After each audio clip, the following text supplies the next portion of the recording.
Olá, estamos dando início a mais um programa Debates Le Monde Diplomatique Brasil, uma iniciativa do jornal Le Monde Diplomatique Brasil, em parceria com a TV PUC, com o canal universitário e com a TVT, a TV dos Trabalhadores.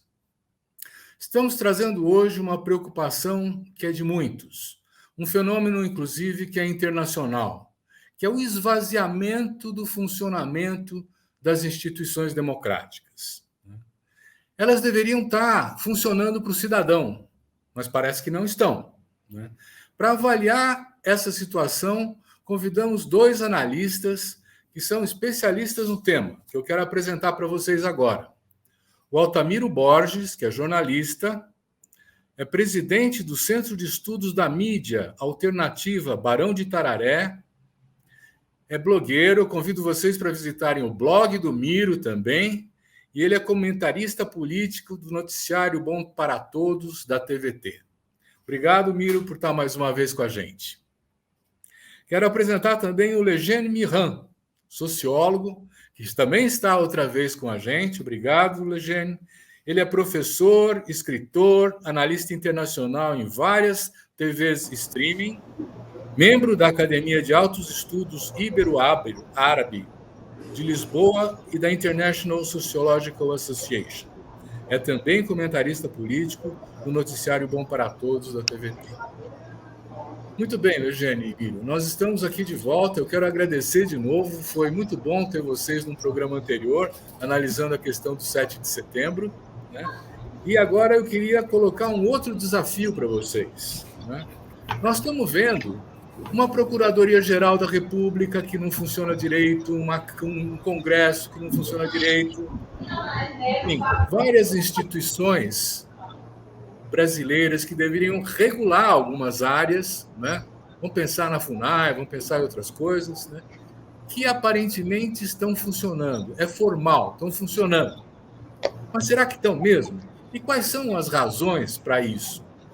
Eu queria lembrar, inclusive, que essa questão não é só nossa, é internacional. E por isso mesmo quero começar perguntando isso ao Legene. Legene, qual é a sua visão disso? Nós estamos fazendo a mesma coisa que o Orbán na Hungria, por exemplo?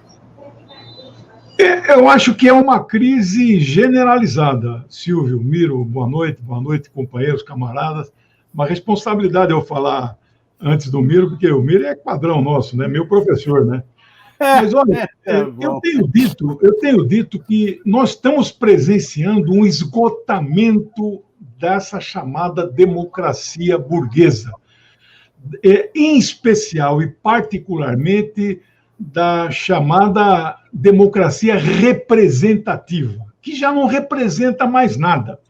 Então, nós estamos vivendo este confronto, este conflito, esta falência do sistema, não é? Termina uma eleição, você elege o deputado, e aí o deputado, durante 4 anos, não lhe prestará nenhuma conta do seu mandato, do que ele está fazendo durante o dia, na calada da noite. E as outras instituições de Estado, Ministério Público, Tribunal de Contas, estas são muito pior do ponto de vista da representatividade, porque o ingresso, especialmente no Ministério Público, é por concurso público de provas e títulos, Então, ali acabam passando funcionários e eles vão para um estamento superior da sociedade que ganham 100 mil por mês, 100 mil reais por mês, funcionários do Estado, para defender a classe dominante. Nenhum compromisso com os setores organizados do povo brasileiro e de qualquer país do mundo. Vimos agora o resultado da eleição da Alemanha, um verdadeiro colapso. E o modelo alemão não é tão ruim, tão pior do que o modelo inglês, o chamado modelo distrital puro, que não representa absolutamente nada.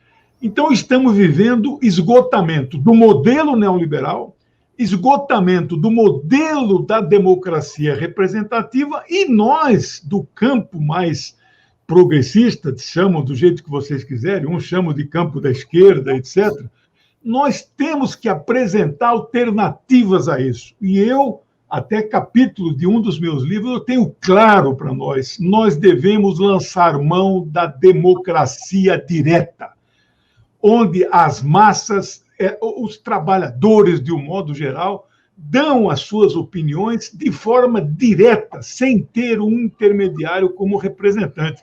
E aí minimizar, evidentemente, de forma consequente, o poder destas instituições de Estados que se distanciaram completamente da sociedade e do povo mais necessitado desses poderes, né? É uma opinião inicial. O Leran começou assim como um sociólogo, né? Miro, você quer continuar isso aí? Começou bem, tinha que começar com o Lejeune mesmo. O Lejeune é que tem esse panorama mundial, concordância total com ele. Obrigadão, Silvio, pelo convite. Prazerzão estar com o Lejeune novamente nessa troca de ideias. Dá um pitaquinho aqui. Eu acho isso, acho que existe uma crise das instituições democráticas burguesas, né, da democracia liberal. É bom sempre a gente lembrar que essa democracia ela é uma conquista dos trabalhadores. Às vezes dá a impressão que a burguesia é que cedeu a democracia. Não, a burguesia precisava derrubar o sistema feudal, né? Se juntou com todo mundo para derrubar o sistema feudal, agora ela sempre foi autoritária também, né?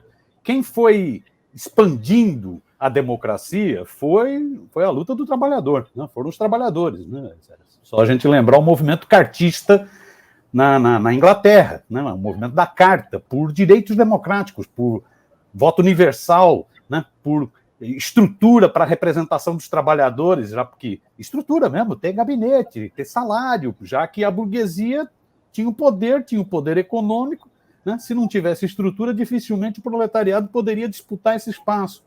Então foi o proletariado, o Norberto Bobbio, que é um reformista liberal, mas é um grande pensador, ele mostra, foi o proletariado que foi expandindo, ele que foi ampliando a democracia. Se dependesse da burguesia, não teria muita democracia, não, né?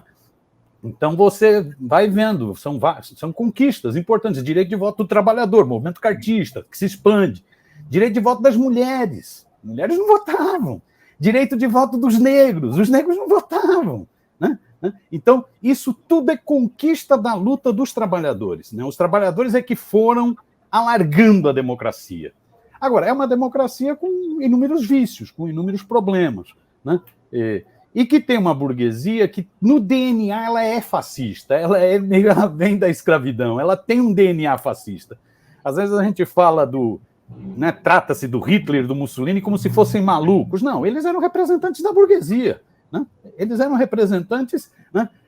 Você pega na Alemanha nazista, quem levou Hitler ao poder foram essas grandes corporações que estão até hoje aí, né? Que se fosse o Moro teriam quebrado, elas não quebraram, né? Mudaram a direção, né? Mas corporações tipo Volks, Pfizer, todas essas, né? Todas essas, Bayer, todas essas importantes corporações apoiaram o nazismo, utilizaram inclusive de trabalho escravo nos campos de concentração.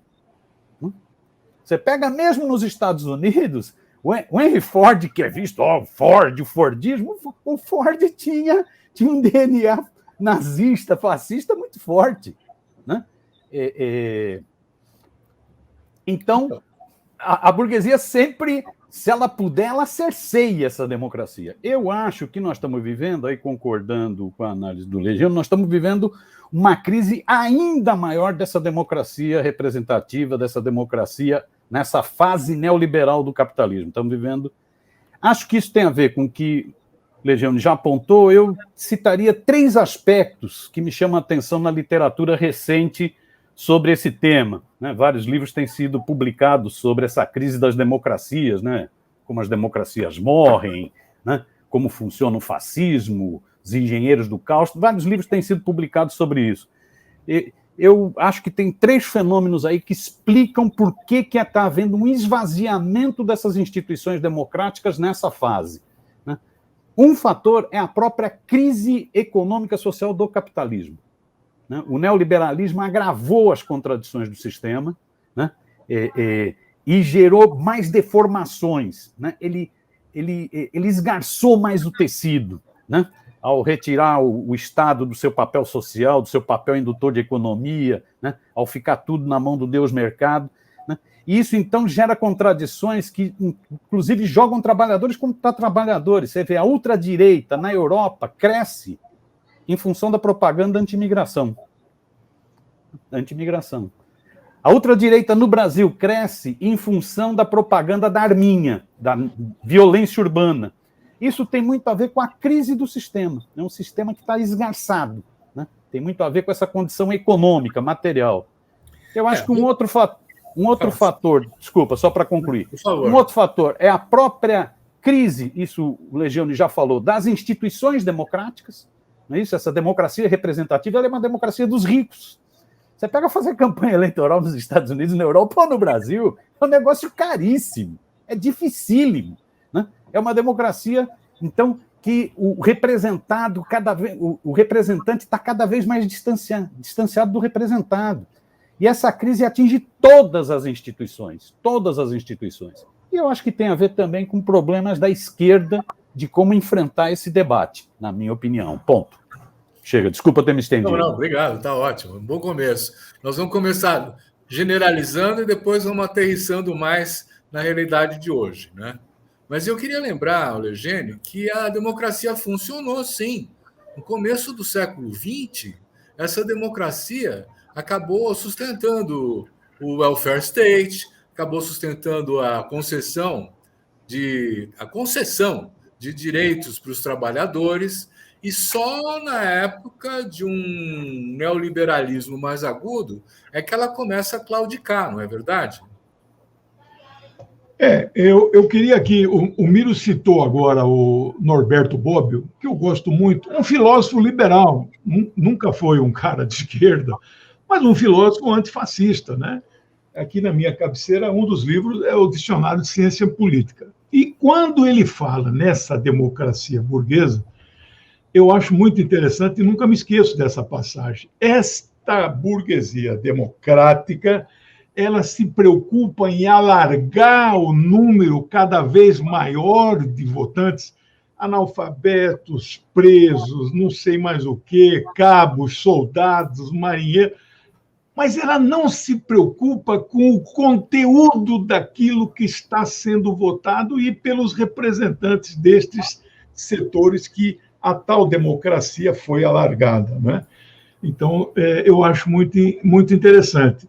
E eu quero aqui resgatar, já que falei num filósofo liberal, eu estou lendo aqui uma das biografias do Lênin, que eu estou terminando um livro sobre Lênin para principiantes. Né?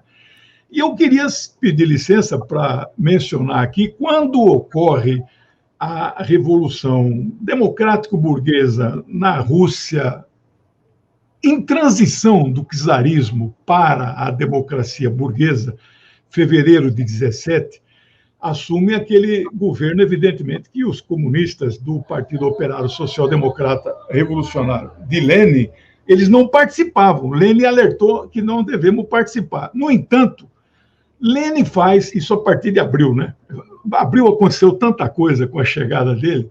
O Lênin dá uma opinião sobre a importância daquela democracia burguesa que interessaria, evidentemente, profundamente para os comunistas, e ele dizia: o limite máximo desta democracia burguesa é o início de onde nós começaremos a nossa democracia proletária revolucionária, muito mais avançada, né?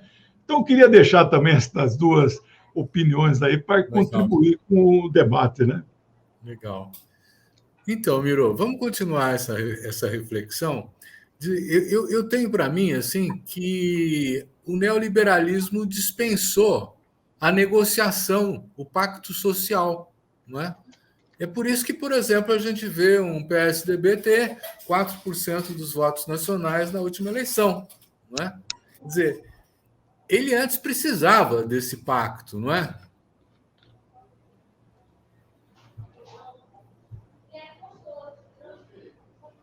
Você está sem som. O microfone. Eu sempre faço essa besteira, onde eu aprendo. Esse negócio, antes ainda, essa questão que o Legiano levantou sobre essa ampliação da democracia, né? As democracias, isso que você levantou, as democracias funcionaram, né? No welfare state, New Deal, né? Funcionaram. Eu acho que isso teve muito a ver com o que o Hobsbawm chamou de capitalismo do medo. É por isso, o capitalismo ele cede quando ele está com medo. Ele cede quando ele está com medo, né? O capitalismo, foram os 30 anos gloriosos do capitalismo que representaram um estado de bem-estar social, né? Estado mais presente, né? Regulamentação do trabalho, né? E ampliar a participação popular. Era fundamental a aliança com os sindicatos, por exemplo, que eu digo Getúlio Vargas aqui no Brasil. Era fundamental essa aliança, né? Para poder exatamente produzir essa ampliação. Mas era essa fase do capitalismo do medo, né? O Lord Keynes, que era um lord, né? E que dá origem ao keynesianismo, o Lord Keynes falava para a burguesia, ele alertava a burguesia para 3 coisas: que ou você tinha um Estado mais presente, que regulasse, né? Que tivesse aliança com sindicatos, com maior participação popular. Ou você tinha isso, ou Keynes falava, nós corremos 3 riscos, o capitalismo corre 3 riscos. O risco de recessões permanentes, né? Crises permanentes, as tais crises cíclicas do capitalismo, o risco de guerras de partilha, ele estava se referindo à Primeira Guerra Mundial, não é isso? Guerras de partilha, né? A crise é grande, começa a guerra, e ele falava, e o principal risco, Revolução Socialista. Revolução Socialista. Era o Keynes que falava isso. Era o Keynes. O Getúlio, em certo sentido, falou isso quando instituiu o salário mínimo no Brasil. Ele falou, a burguesia é burra, nós precisamos ceder alguma coisa. Né? Então, isso permitiu a ampliação da democracia. A democracia foi fundamental para pactuar essas coisas, para negociar essas coisas. Né? O neoliberalismo ele vai no sentido inverso. Para resolver a crise do capitalismo, o neoliberalismo vem com desmonte do Estado, desmonte da negociação, desmonte de qualquer diálogo. Essa é a resposta neoliberal, essa é a resposta de Friedman, de Hayek, essa é a resposta. É uma resposta que estava adormecida desde a década de 50. Né? O Friedman fala, né? Eu estava tão isolado, que só vieram me ver na escola quando eu sofri uma cirurgia. Aí os alunos, porque eu fui um caso à parte, vieram me ver. Né? Porque eu estava totalmente isolado. Essas ideias, quando o capitalismo entra em crise profunda, uma crise prolongada, né? Essas ideias vêm à tona e elas são exatamente isso, as ideias da negação da política, da negação do diálogo, da negação dos sindicatos, da negação da participação popular. Né? Então, aquilo que o capitalismo tinha feito nos seus anos gloriosos, né? Fruto da luta dos trabalhadores, o capitalismo do medo, né? A burguesia começa a retirar. O Perry Anderson que diz, neoliberalismo não combina com democracia. Nunca combinou com democracia. Né? Então, o neoliberalismo... E aí, quando você tem todas essas distorções geradas pelo neoliberalismo, permite, inclusive, que você manipule camadas populares. Você vê quem o Trump agradeceu ao ser eleito em 2016. O discurso dele começa com agradecimento à classe operária dos Estados Unidos. Que maluquice, bicho! Que maluquice! Porque você joga trabalhador contra trabalhador, né? É nesse sentido que estreita. Você vê, o Biden agora está falando, mas esse Biden também é um bravateiro de primeira, né? Está falando em fortalecer os sindicatos, né, que é preciso fortalecer para regular o trabalho por aplicativos, porque o desmonte do trabalho... Isso é bravata pura. Né? Vamos ver até onde vai essa história toda do Biden. Né? Mas é um pouco esse dilema que o sistema está vivendo, na minha opinião. Já chegamos nesse ponto em que a gente está identificando que a fase neoliberal dispensa o pacto, a negociação, né? E impõe uma veia autoritária, vamos dizer assim, na governança. Mas isso tem mecanismos, e é disso que eu quero falar agora. Você pega, por exemplo, o presidente Viktor Orbán, né, da Hungria, ele está criando fundações privadas para gerir as universidades públicas. Quando ele sair do governo, ele vai continuar controlando essas fundações. Isso é um aparelhamento, é um esvaziamento das instâncias de gestão que tinham antes uma escolha democrática. Alexandre, você quer comentar esse tipo de, que eu estou chamando de implosão das instituições democráticas? Vou comentar assim, inclusive ligar esse exemplo que você deu com essa PEC 32, que vai privatizar tudo no setor público, mas eu não poderia perder a oportunidade no gancho do neoliberalismo. Todos vocês aqui, quem nos assiste, um público qualificado, conhece um cara chamado Friedrich Hayek, que é uma espécie de pai do neoliberalismo moderno, né?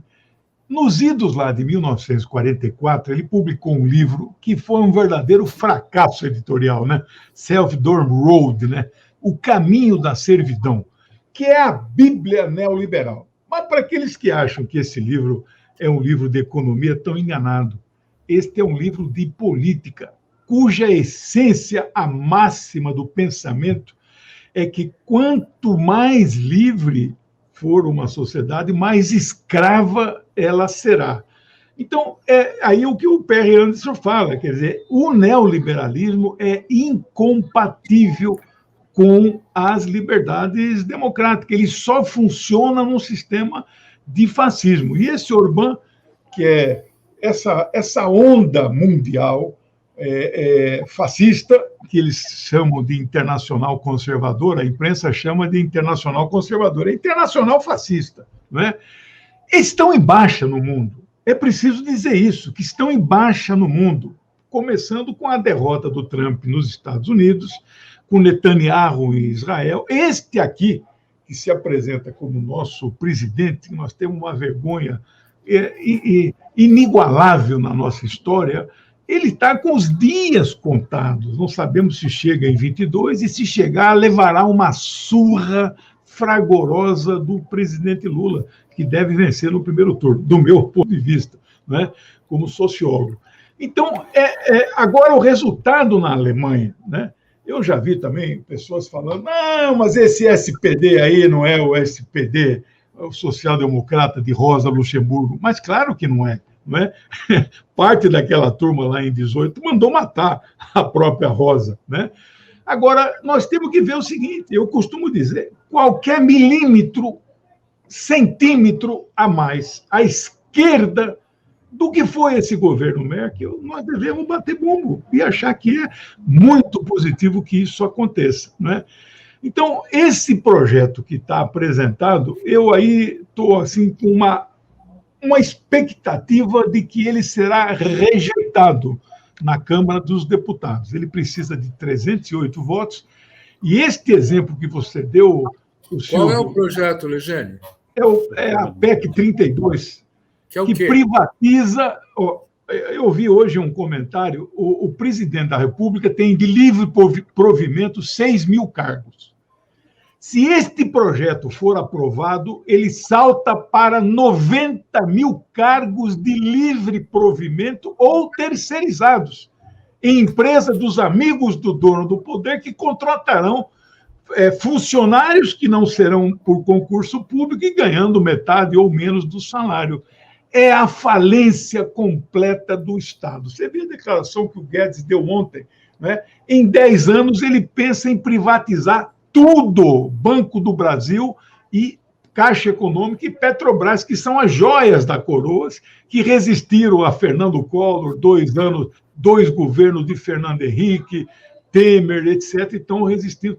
Então, é um momento, eu acho que eles vão perder historicamente. Por isso que, inclusive, nesse debate que nós estamos fazendo para 2022, Silvio, Miro, nós temos que ver qual é o programa que nós vamos apresentar, de forma muito clara. Defesa do Estado, defesa do sistema democrático, o mais alargado possível, instituir mecanismo de democracia direta. Olha, plebiscito e referendo estão na nossa Constituição, mas em 33 anos que ela está vigendo, nós usamos 2 vezes o sistema de plebiscito.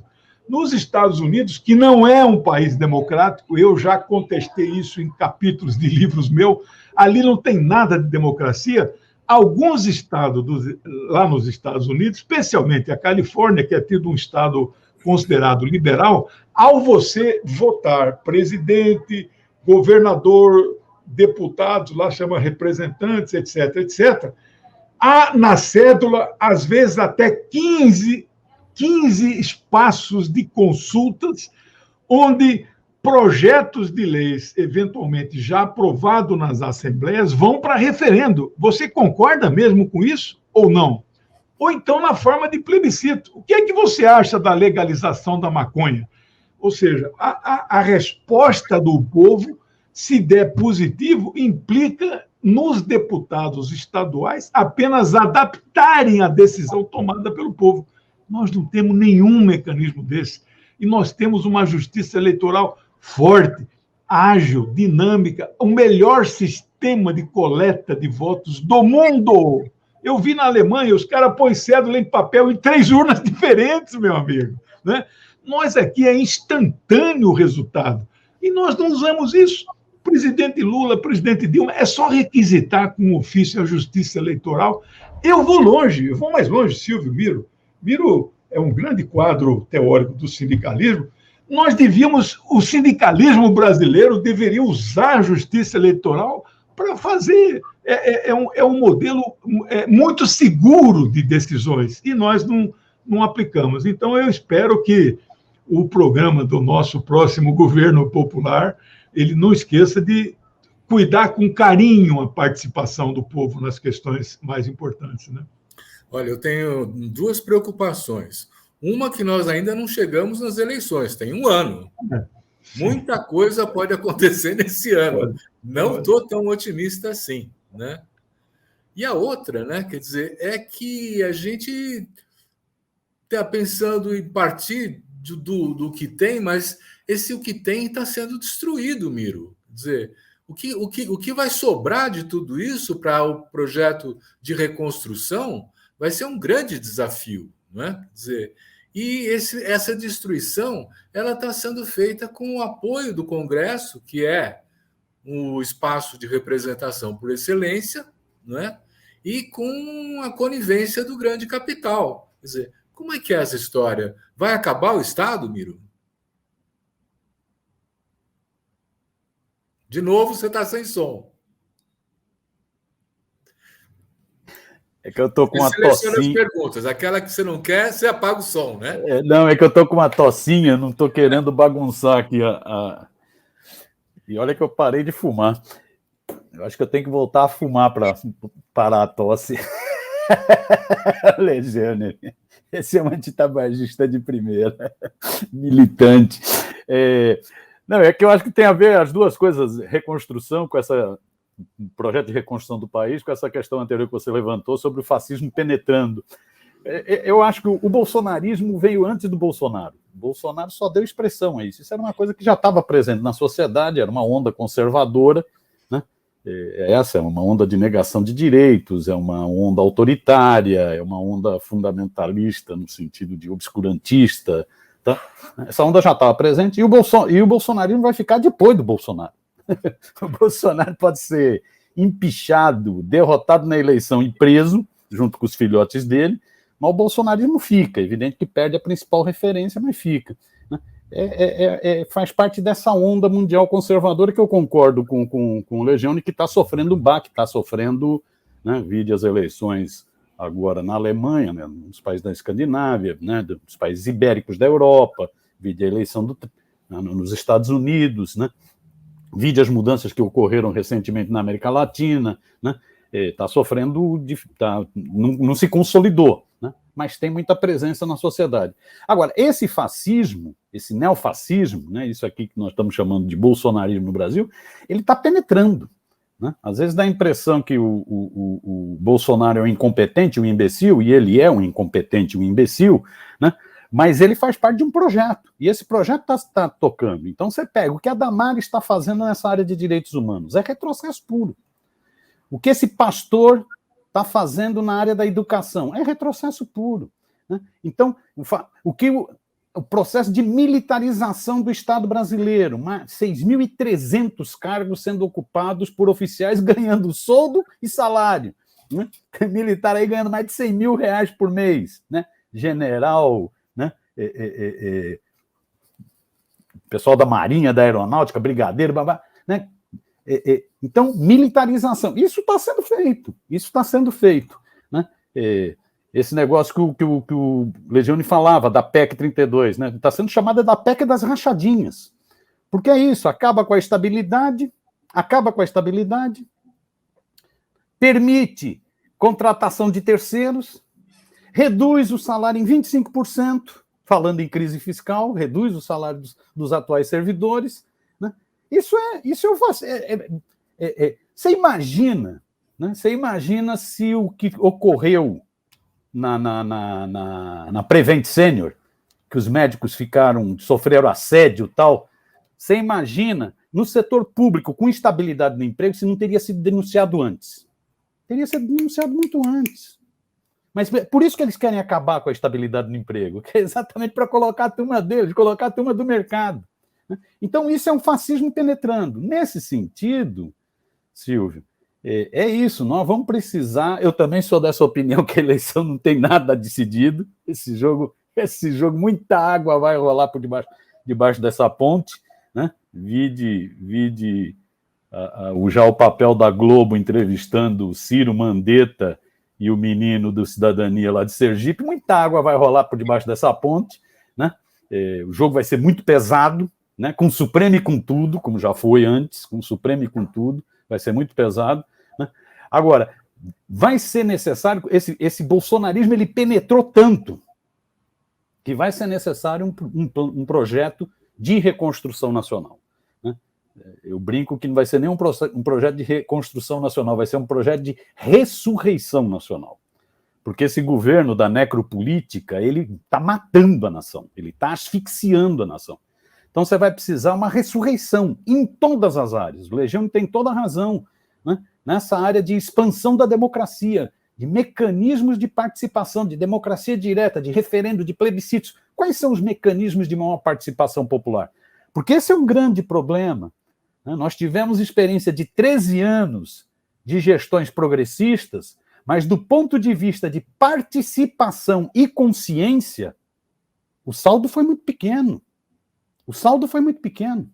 Né? Então, isso que o Legione fala, que você tem que ampliar esses mecanismos de participação, de pedagogia, né? das pessoas, né? Atuarem. Né? As coisas elas não ganharam as coisas por meritocracia apenas ou por bondade divina, tem a ver com o papel do Estado. As pessoas têm que se conscientizar sobre isso. E isso é participação, mecanismo de participação. Então, vai ser necessário, concordando, um plano de ressurreição nacional em todas as áreas. Uhum. Então, mas tem algumas coisas novas que estão também surgindo como aberturas possíveis, né? Nós acabamos de ver 15 vetos do Congresso a iniciativas do presidente. Roubado. A gente que está falando tão mal do Congresso, né? Dessa vez nós temos que reconhecer que alguns desses vetos, por exemplo, de proibir despejos na época da pandemia, foi bom. Mas isso dependeu da mobilização popular. Teve mais de 200 entidades da sociedade civil que, desde julho do ano passado, faziam a campanha Despejo Zero. Isso se influenciou. Outra questão que surgiu agora, que eu gostaria que o Legione comentasse, é essa questão das federações partidárias. Isso aí parece que é uma novidade, né, Legione? Olha, uma grande novidade. Eu sou um entusiasta das frentes amplas, eu estudei muito a Frente Ampla do Uruguai. Eu só queria, sem esquecer o item anterior, com a participação popular, qual foi o que a esquerda inventou de maior participação quando ela chega no poder? Sabe qual foi? Orçamento participativo. Mais nada. Isso foi o que mais avançado nós inventamos. Eu e Miro somos autores, em 85, 86, daquele estatuto, lembra, democrático de sindicato, Miro? O mais avançado que nós ali conseguimos imaginar para democratizar a eleição é formar uma comissão eleita na Assembleia para gerir as eleições. Nossa, mas isso é muito limitado. E diga-se de passagem, por mais crítica que nós temos ao movimento sindical, em algumas categorias, em algumas entidades, etc., não é tão democrático assim. No entanto, é o único setor da sociedade, Silvio e Miro, que praticam a democracia direta. Ué, como assim, professor? Levantamento de braço, assembleia, Se você não vai, você está delegando para quem for. E a decisão tomada é da categoria. Então, nós tínhamos que alargar este mecanismo, mas nós não fomos criativos, né? Agora, as federações partidárias, não por acaso, o fascista que se apresenta como nosso presidente vetou integralmente. Eu estudei o projeto, está aqui anotado, são nove artigos. Ele é, na verdade, a modificação de uma lei, a LOP, Lei Orgânica dos Partidos Políticos, de 1995. Não é? Então, ele introduz um mecanismo inédito na cultura política brasileira. Quando eu escrevi é um capítulo desse livro aqui, sobre o comportamento dos eleitores, é um capítulo só sobre frentes amplas.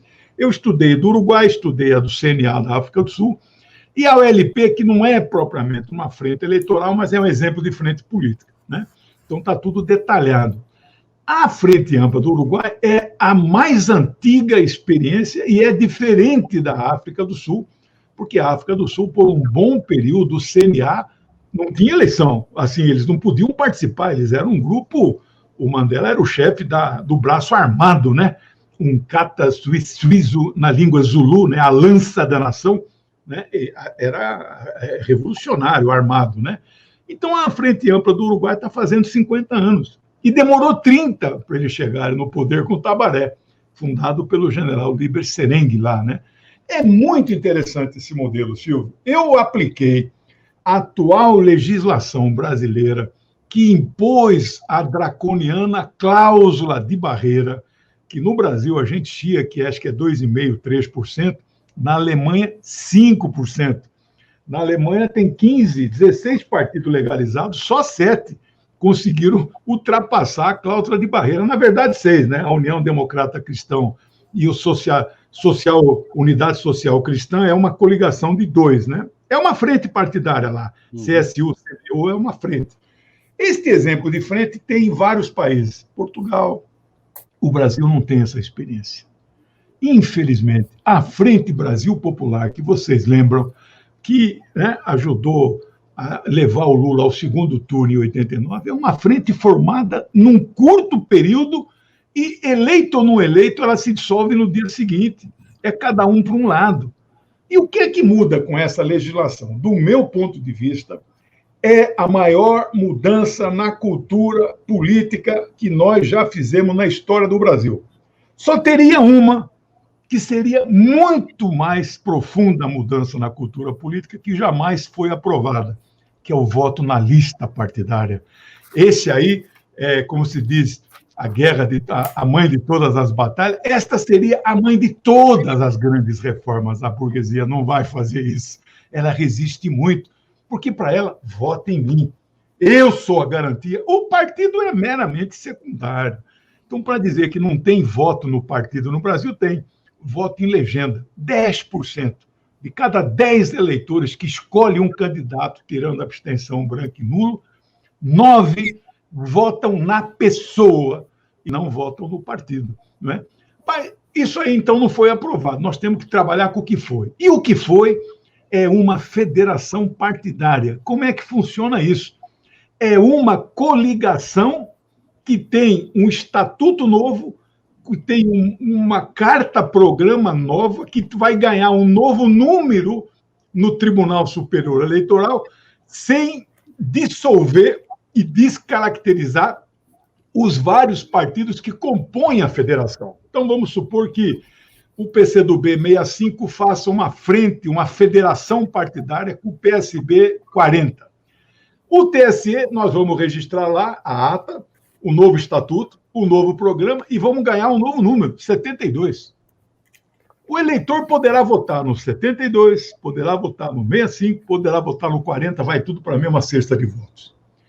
Eu espero que o TSE regule, que isso não está claro na lei, mas você pode inferir que deve ser assim. No Uruguai, é possível você se filiar à federação, à Frente Ampla, e não aos 4 partidos que compõem lá. Eu espero que isso possa acontecer no Brasil, que é um negócio interessante. Às vezes, uma personalidade, um grande escritor, eu não quero filiar nem o PCdoB, nem o PSB, mas eu quero filiar a Federação Popular que eles criaram. né? Seja lá o nome que tenha.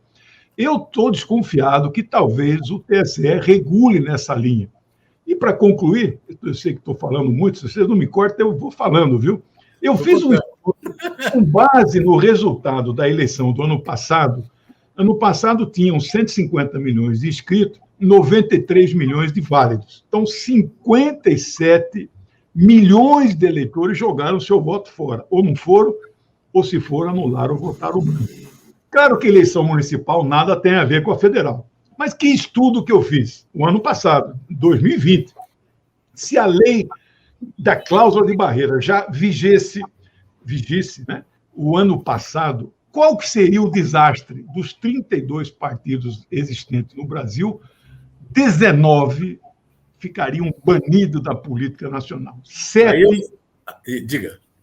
7 do mais progressista, aí inclui PCdoB, Rede, PSOL e mais aqueles 4 partidos, micropartidos, e 12 de direita. Portanto, havia, claro, um clima e uma base material que dava a perspectiva da derrubada do veto. Por quê? Tá. Deixa eu entrar agora. Desculpe, Eugênio, mas é o seguinte, você está falando de uma novidade, as federações partidárias no sentido positivo. E nós estamos vendo, por exemplo, um movimento do PSL e do DEM se juntando, né, formando a maior bancada. É fusão. Fusão. Isso, eu vou falar disso. Se juntando, fazendo a maior bancada para fazer frente a uma conjuntura política, né? E, de outro lado, esse momento das federações partidárias. Será que a gente pode identificar, Miro, que as federações partidárias têm essa cara progressista e essa fusão não? Não, eu acho que são experiências que estão dadas em função da correlação de forças que está na sociedade, da disputa política que está na sociedade. O DEM, ele vinha se enfraquecendo, o DEM vinha perdendo várias lideranças, perdeu o vice aqui de São Paulo, perdeu o ex-presidente da Câmara, o Maia, está correndo o risco de perder o presidente do Senado, né? Então o DEM ele tinha um programa, mas ele estava se enfraquecendo. Já o PSL não tinha programa, foi a carona do Bolsonaro, mas tinha estrutura. Então o PSL tinha roupagem e não tem conteúdo. O DEM tem conteúdo, é um partido de direita, né, que vem da época da ditadura militar, né, com muita prática fisiológica e tal. Então, eles estão fazendo essa junção, essa fusão. Não é eu acho que isso também ainda não está dado, né? Porque as brigas, aí entram as brigas regionais, são muito pesadas. Muita gente vai sair, vários já estão dizendo que na fusão, porque aí permite sair sem perder mandato, muita gente tira o time, Zambelli vai sair, do Bananinha vai sair, um monte de gente vai sair do PSL, muita gente vai sair do DEM, né? Muita gente vai sair do DEM também. Agora, é a fusão de tentar juntar um conteúdo que estava com uma roupagem fraca, com uma roupagem forte, sem conteúdo, correndo risco na próxima eleição. Então, é uma fusão, né? A direita se juntou, né? A direita se juntou. A federação partidária, eu acho que é isso, ela é um mecanismo de defesa da autonomia de partidos, da identidade de partidos que fazem frente para 4 anos, a federação ela dura 4 anos, pode ser renovada, fazem frente com base num programa, né?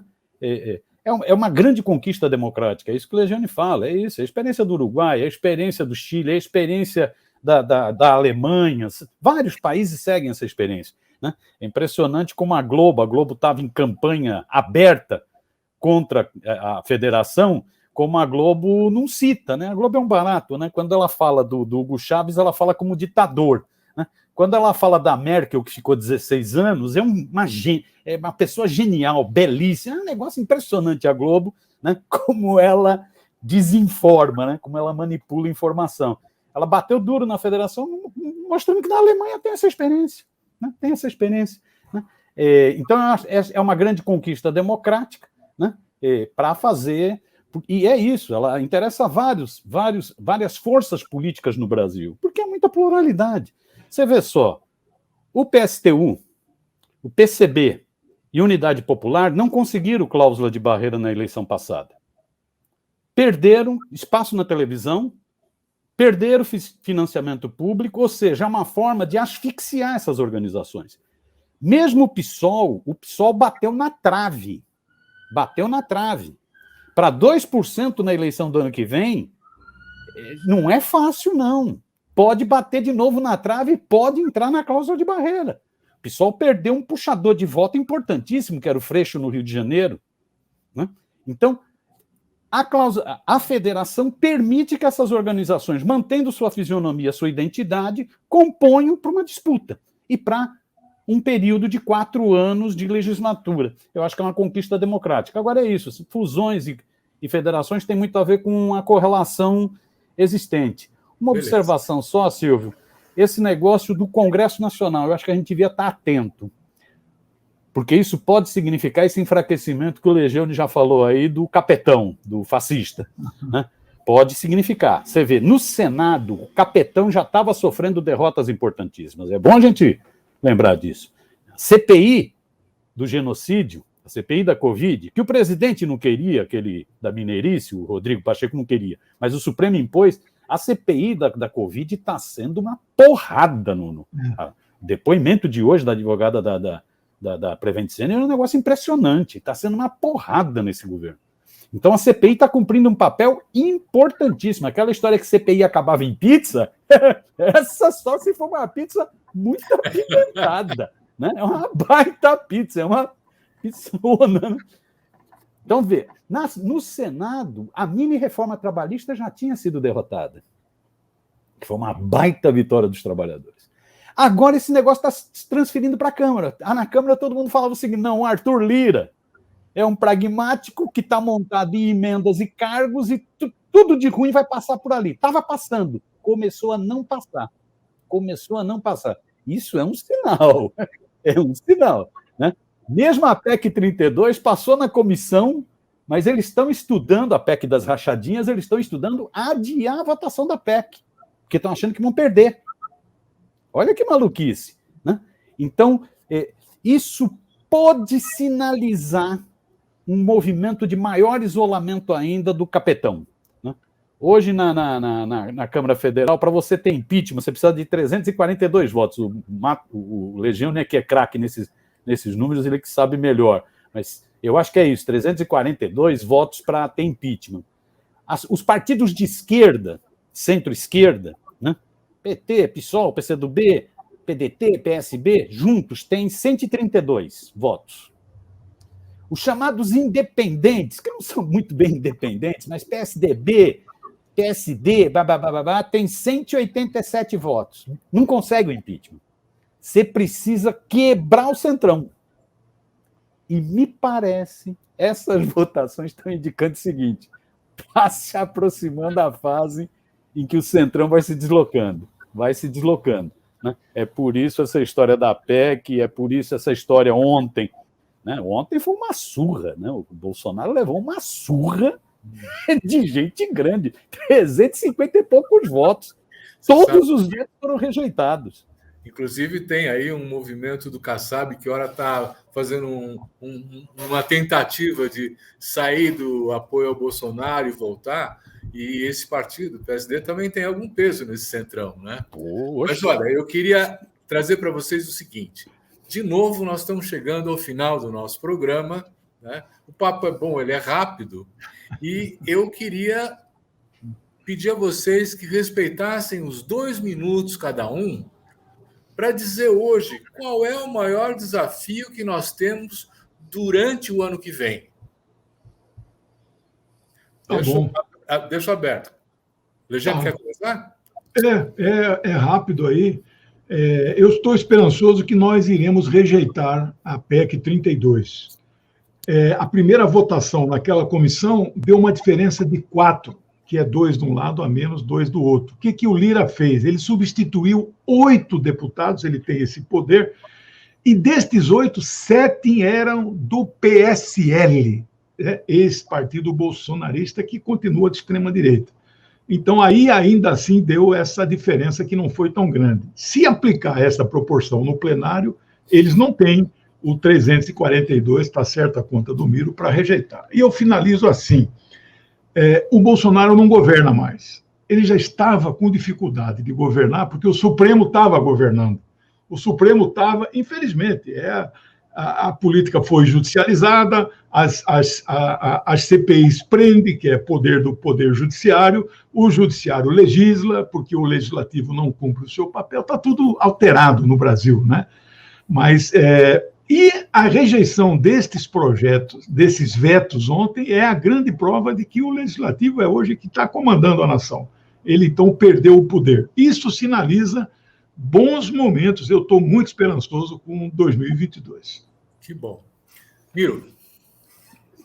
Rápido. O que eu espero? Eu espero o povo na rua. Nós precisamos de povo, mais povo na rua. Né? Dia 2 agora tem ato convocado. Né? Nós precisamos ter multidões na rua. Eu acho que nós estamos num processo interessante. Já vai ser a 5ª manifestação convocada do Fora Bolsonaro, né? Mas ainda não houve uma explosão. Né? Então, eu acho que a gente precisa... E é isso, e tem motivos de sobra para ir para a rua. É só pegar o preço do diesel que subiu hoje, né, o preço do gás, o preço da carne, né? É só pegar desemprego, é só pegar miséria social, é só pegar a bandalheira que está nesse governo, o ninho de corrupção que é o Ministério da Saúde. Né? É preciso povo na rua. Nesse povo na rua, é preciso ir construindo um processo de frente que isole cada vez mais, que enfraqueça cada vez mais o Bolsonaro. Se possível, derrubá-lo antes da eleição. Seria excelente derrubá-lo e mandá-lo para a cadeia. Né? Ele e os filhotes dele, né? Se possível. Se não, no processo eleitoral. Né? Eu acho que as forças de esquerda têm que ter maturidade para perceber que já apanharam demais. Né? É preciso ter sandália da humildade, construir um projeto que permita agregar o máximo de força para derrotar o fascismo no Brasil. É isso que eu espero, Silvio.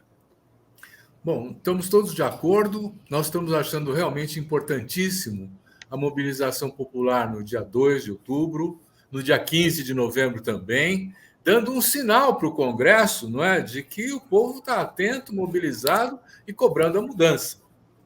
Bom, eu queria agradecer muito ao Altamiro Borges e ao Legiane Mirhan esse debate, mais uma vez super interessante, e agradecer também a você que nos assiste. Muito obrigado. Semana que vem tem mais.